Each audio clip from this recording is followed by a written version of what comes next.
It was Saturday, and I was not eager to endure another day of humiliation.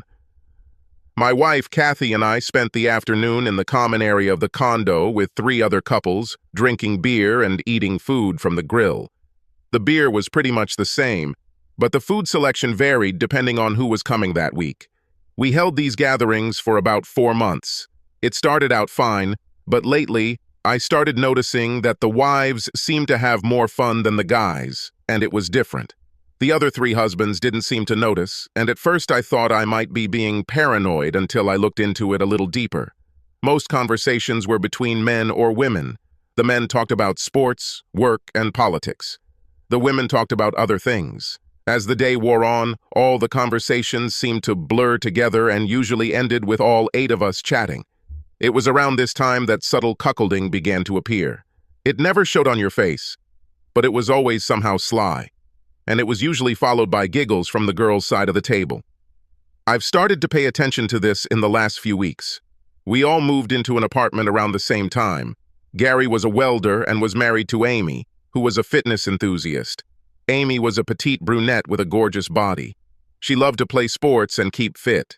Gary was big, burly, and a bit slow-witted. They didn't seem right for each other at all, but I assumed it was love. Raymond was a police officer who was permanently on duty due to injury. He didn't mind being away from the streets. He was married to Julie, who was the only one of the girls who worked. Julie was fair-haired and cheerful. She worked in the claims department of a local insurance company.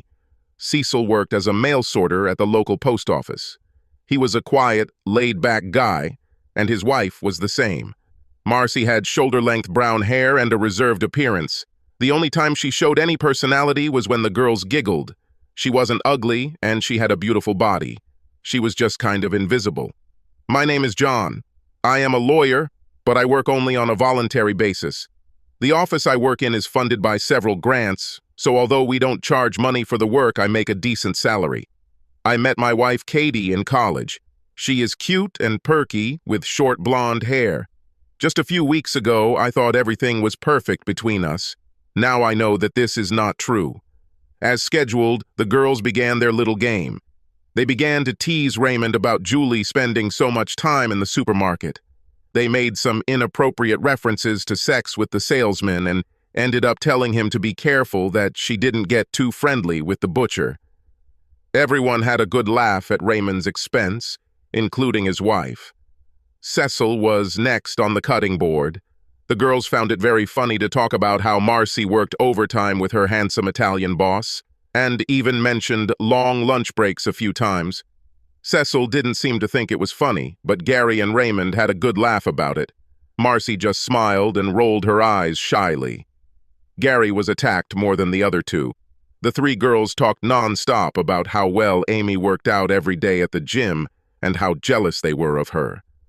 Gary tried to laugh it off, but it was clear that he was in a little pain. Amy smiled and stroked his balding head, as if letting him know that everything was okay. I knew I was next, but I also knew I wasn't going to stick around for the sake of it. 2 weeks earlier, I decided to check everything again. Sometimes Gary and I would give me a ride to work, so that allowed me to try some things. After the guys left for work, the girls gathered at Amy's to have morning coffee and chat. Marcy wasn't there because she had to work. When I left for work, I went to meet Gary at his house. Installing a voice-activated voice recorder in the kitchen was easy. I was going to put it on the refrigerator, but I was afraid that the vibration would be recorded. After work, Gary and I went to his house and picked up the recorder. The first 2 days I listened and heard nothing but idle chatter, but I was determined, so I kept at it. The 3rd day opened my eyes. The first 30 minutes of the recording were standard conversations about everyday, boring things. I wanted to fast forward, but I was afraid I missed something. Amy finally broke the ice. "We need to get this over with quickly, girls. I can't keep Tom waiting too long." "Oh God, I'm jealous," Katie intervened. "I've never played with anyone like I did with Pony Boy." "It's not that big, just bigger than usual or anything else I saw." There was a lot of giggling around the table. Then I could make out Julie saying, "How big is it, Amy?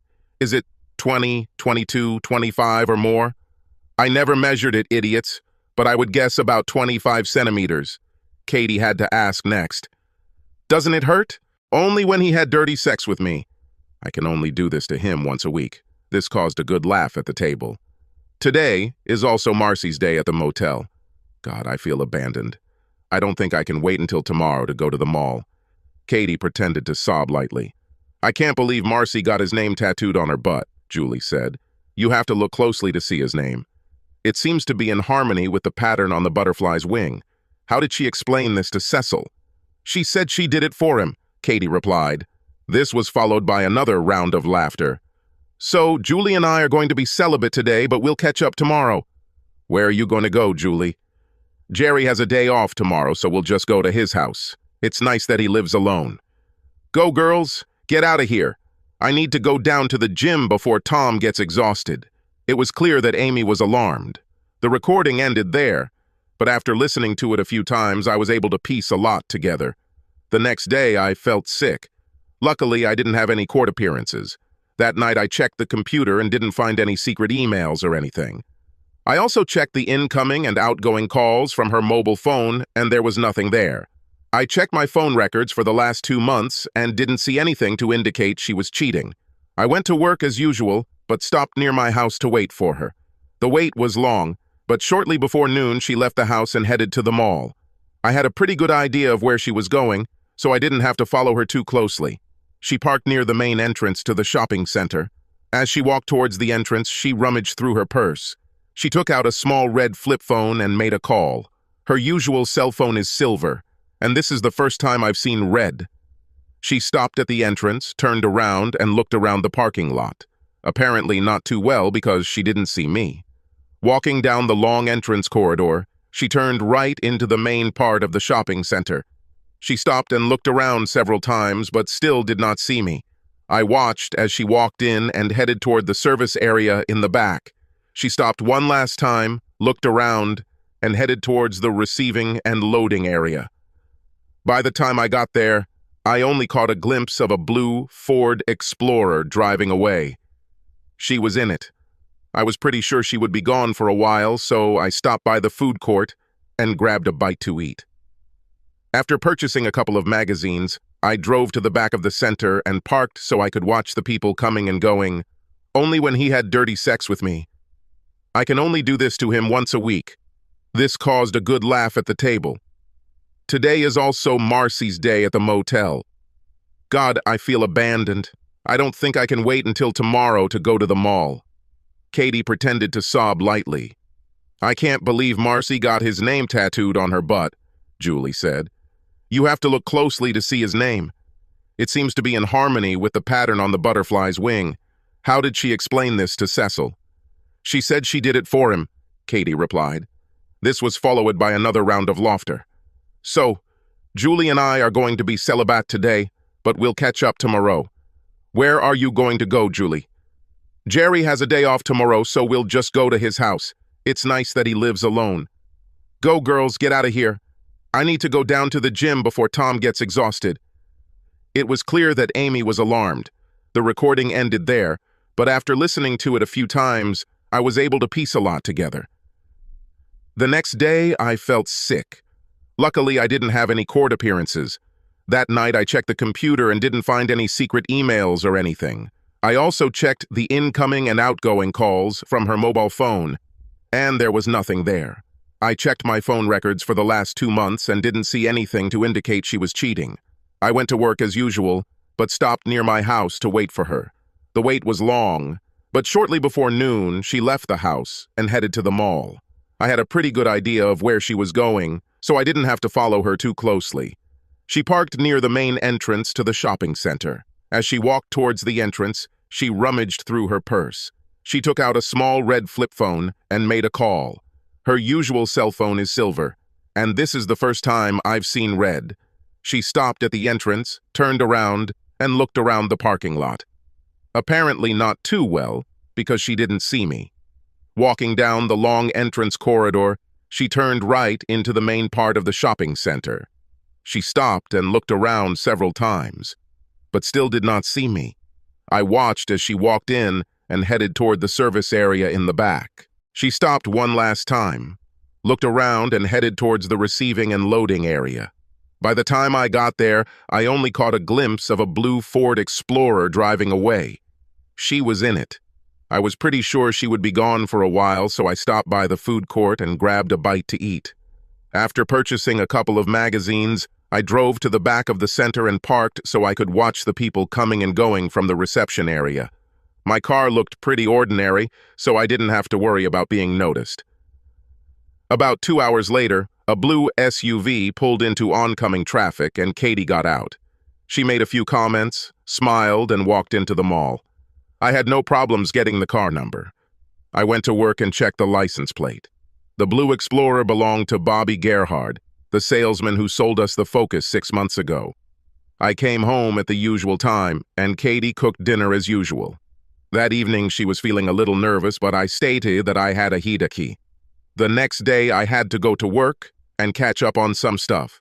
I didn't think she'd be seeing Bobby 2 days in a row. However, the next day I left work early for lunch and drove to the parking lot behind the shopping center. Right on schedule, Bobby pulled up and my wife jumped into the SUV. I followed them to the Rainbow Motel. He didn't need to go into the office because he already had the key. They both walked into room 114 as if they had done this hundreds of times before. Returning to work, I found myself crying. That evening, as Katie was getting ready for bed, I found a red cell phone in the lining of her purse. It was a prepaid cell phone with one preset number marked BG. It's time to get back to reality. I was the only one of the remaining men who was not humiliated. Of course, I was the only one who had any idea that the humiliation actually happened in reality. I could tell Amy was getting ready to say something smart, and I raised my hand. Sorry, girls, but it's time for John to go home. I'm sure you can humiliate these half-drunk idiots for a while longer, but I don't intend to participate today. I wish you all good night. I'll see you when you get home, Katie. There was a small uprising among the troops. I don't know who spoke more, the girls or the guys. As a rule, they were looking for some kind of explanation, which I did not give. What do you mean, John? We are not belittling anyone here. What kind of nonsense are you making up? It's all a lot of fun. My wife told me this with a straight face. That's not true, honey. You and the other girls made fun of us every week. Every time we get together, it gets angrier and angrier. It's bad enough that you all cheat on your husbands, but it's disgusting when you decide to rub it in our faces. At this point, the group fell silent. The guys looked stunned, and the girls seemed somewhere between annoyed and worried. John, we're all having a good time. That's why we get together. If you have something on your mind, just say it. It sounds like you're angry at the world and taking it out on us. Katie tried to calm the crowd a little, but I felt that she was aggravating the humiliation. I can't speak for the other guys here, but if you want me to dump all our dirty laundry on the table, I will, but you have to be prepared for the consequences. What consequences and what dirty laundry are you talking about? You're full of crap, John Terrell. Come on, tell everyone about your fantasies so we can have a good laugh. Katie had a confident smirk on her face as she issued the challenge. Gary, Raymond, and Cecil, I apologize in advance for anything I say that causes discord in your families. I won't talk about any of your problems, but I will tell you about mine. You can face your wives when you are ready, but I assure you that they are just as guilty as Katie. The whole table sat in quiet anticipation. The guys looked amazed, and the girls seemed a little nervous, but still arrogant. Katie has been dating her boyfriend for several months. She leaves the house and goes to the mall, where she calls him from her secret red cell phone, which she keeps hidden in the lining of her purse. The only preloaded number in the phone is BG. It just so happens to be Bobby Gerhard, the car salesman who sold us the Focus about 6 months ago. She walks through the mall and Bobby picks her up from behind in his big blue SUV. They usually spend a couple of hours at the Rainbow Motel before Bobby drops her off at the mall to go home. Katie enjoys amazing sex with Bobby several days a week and laughs at my face in front of everyone on the weekends. She thinks it's fun. Do you need any more details, dear? Maybe next week I'll have some photos or videos. Everyone remained deathly silent until suddenly Katie leaned forward and vomited onto the table. The combination of hot dogs, potato chips, and stomach beer didn't look nearly as appetizing. She turned around in her seat and continued to vomit until nothing else came out. Amy and Marcy finally picked her up and took her back to Cecil and Marcy's apartment. That was disgusting, John. It was a vile and hateful act. Julie was packing some things before joining the girls. Yes, but was it true? Go to hell, you son of a bitch. Julie closed the door behind her and left me there with a silent bunch of stunned idiots. I grabbed a rag that was nearby and began to wipe everything around while the guys collected their things. I didn't expect such a reaction from her. I thought she would be defensive or angry, but never vomit. John, sit the hell down and talk to us. I could tell Gary was a little pissed. We moved to an empty table and Cecil brought beer from the refrigerator. What exactly do you want to know? I can tell you very little about what your wives do. I spent all my time checking on Katie. If you want to know anything about them, you'll have to do it yourself, like I did. Raymond gave everyone a new mug of beer. Can you at least give us a hint? Maybe you can tell us what made you believe they were cheating in the first place? I can give each of you something, but you cannot share this information with your wife.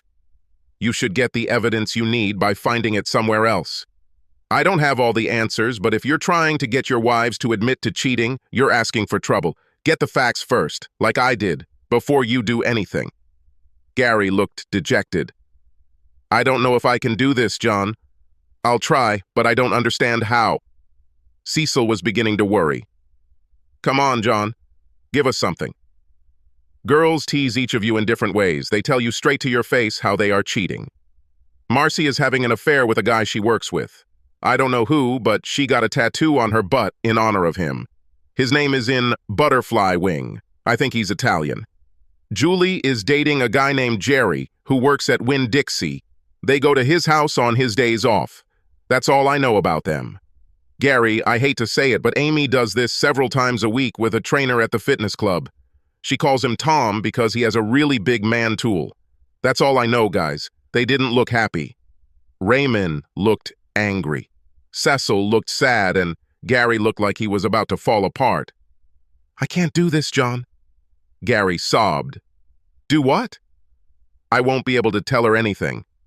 You damn well should. All of you must. I've given you enough information to start figuring things out, but not enough to resist it. Remain calm until you know more. They're nervous now because of what I did to Katie. They may become defensive. Wait and act smart. We finished our beer. Nobody wanted to talk anymore. I went back to our apartment to take a shower. Cecil stayed outside and drank more beer.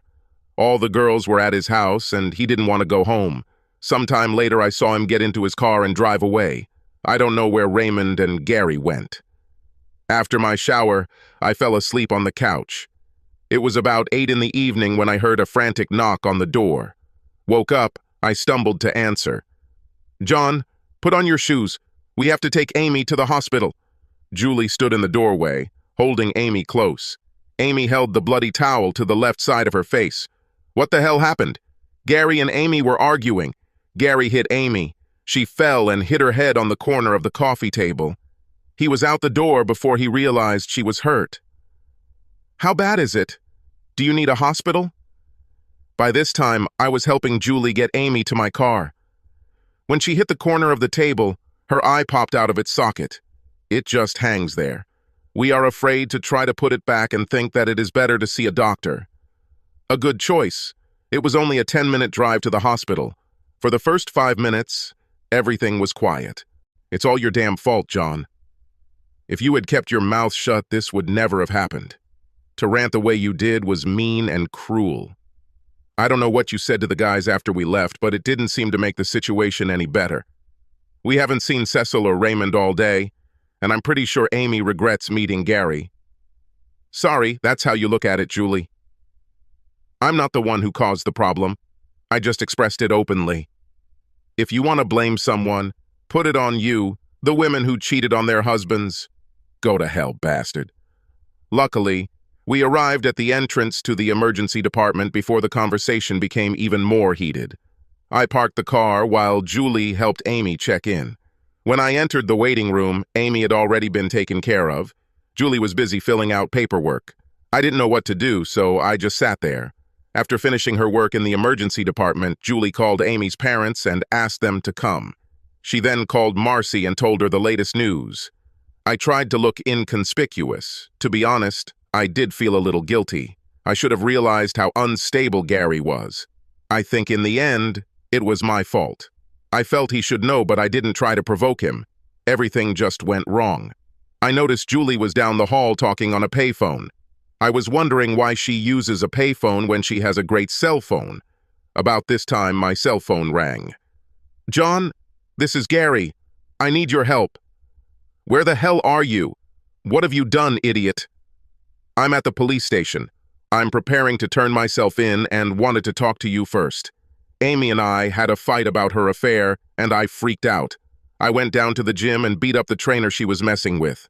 I hurt him pretty bad, John, and I think I need your help." "It's much worse, Gary. When you hit Amy, she fell and hit her head on the corner of the coffee table. She damaged her eye quite badly. Right now, we are in the hospital. John, I only hit her twice, and it was with an open hand. I didn't hit her with all my might. I left immediately after hitting her so as not to hurt her." "It's too late, Gary. How bad is that guy at the gym?" "Very bad. I called 9.1.1. On the way here. He'll probably be taken to the emergency room too. I'm sorry, John. I'll come as soon as I can, Gary." At that moment, Amy and Raymond's parents arrived. Raymond asked me where Julie was, and I pointed down at the payphones. Julie wasn't there. He looked around for a while and then returned, shrugging. Amy's parents went into the room where they were looking after her. I briefly told Raymond what happened and then went to the police station. He said he would stay here and wait for Julie. As I was leaving, I ran into Marcy. She said she took Katie to her parents' house. The ambulance was bringing in a bloody mess, which I assumed was the famous Tom. It took about 2 hours to settle matters at the police station. They agreed to hold Gary at the station until I could post bail on Monday morning. In addition to beating Tom to a pulp, Gary hit him in the privates pretty hard, and then, for some reason, smashed his right arm with a stand. He couldn't explain why he did it. Raymond was home when I got there. He looked for Julie at the hospital for about an hour and then went home. She left and took her clothes and personal belongings with her. I told him he could stay the night with me. Things weren't going well.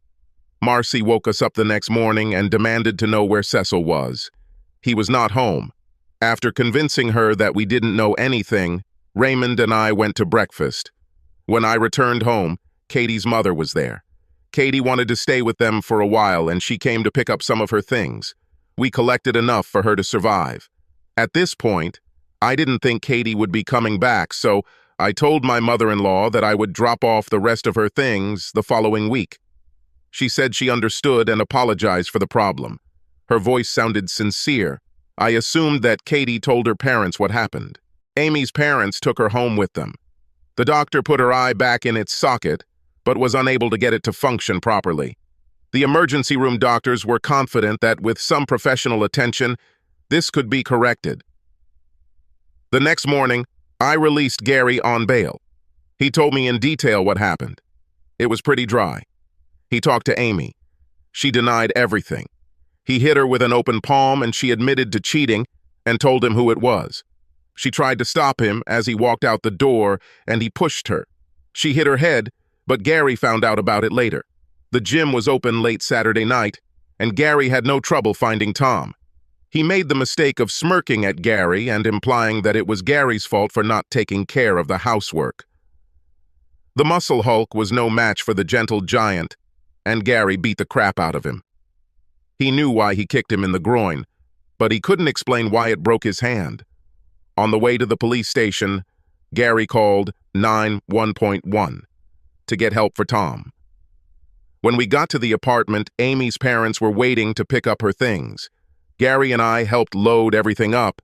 Amy's mother was furious and did not want to look at Gary or talk to him. He tried in vain to apologize to her. Amy's father, however, took Gary aside and consoled him a little. He seemed to understand what motivated him to do what he did. Amy had no intention of returning and was planning to file for divorce. This didn't seem to help Gary's depression. I haven't seen Cecil for a couple of days. When I called his workplace, I was told that he had taken a week's sick leave. I also didn't see Marcy and assumed she had gone to work as usual. When I finally started work, I explained that I would be busy with personal issues for the next few days and asked someone on staff to take over my current workload. The first step was to contact the Burbank Health Club headquarters in Omaha and explain the situation, including the pending lawsuit Gary was about to file. They had 23 clubs in 10 states. They called back an hour later and made an appointment with us the next morning. A little bluff worked here, but I had to try something. Raymond stopped by later that day. Julie used her credit card to buy gas, food, and a motel room on I-95 South. He canceled all credit cards and her cell phone account. Jerry Merchant failed to show up for his job as production manager at the local Winn-Dixie. They were unable to reach him at home. Now I know who Julie called from the hospital payphone. She decided it was easier to just leave rather than face Raymond. I think it was a good move on her part. Soon after this, Cecil appeared. He was very busy. He found out that Marcy was dating a guy she worked with named Frank Marcel. He was married, so Cecil dialed his home phone number. He spoke with Frank's wife and arranged to meet at noon the next day at the mall food court. She insisted on meeting him in a public place.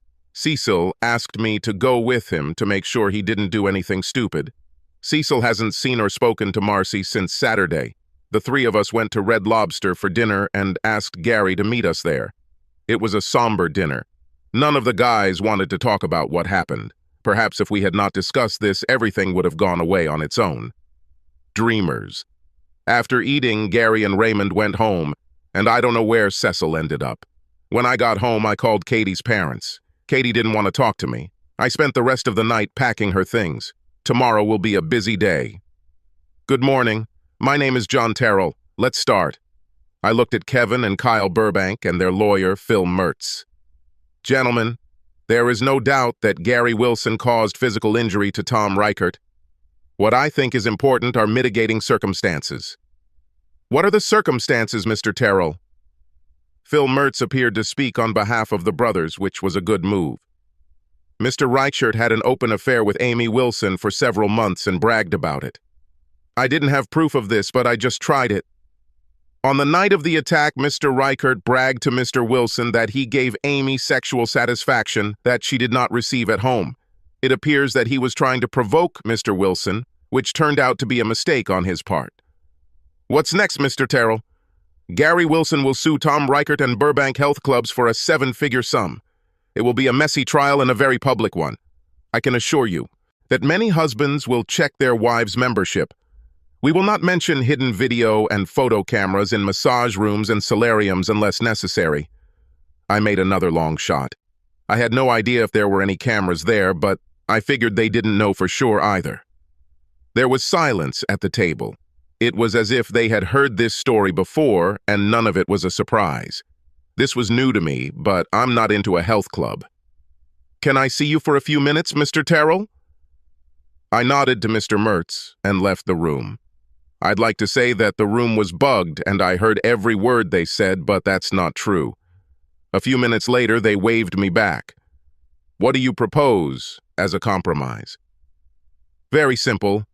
Drop all charges against my client and transfer Mr. Reichert to another facility out of state, and this will all go away.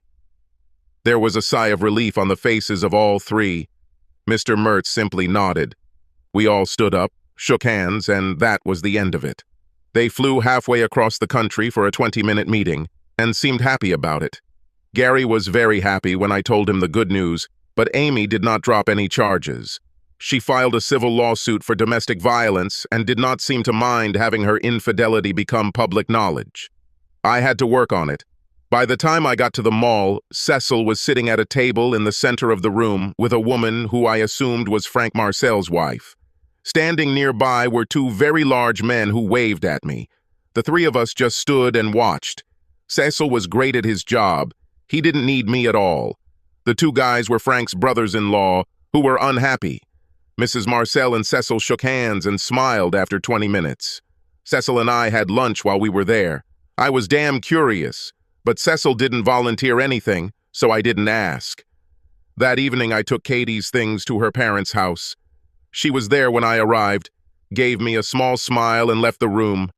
I left without speaking to any of them. As time went, Amy refused to drop the charges against Gary, and we ended up going to trial. It was messy, and Amy didn't look too good.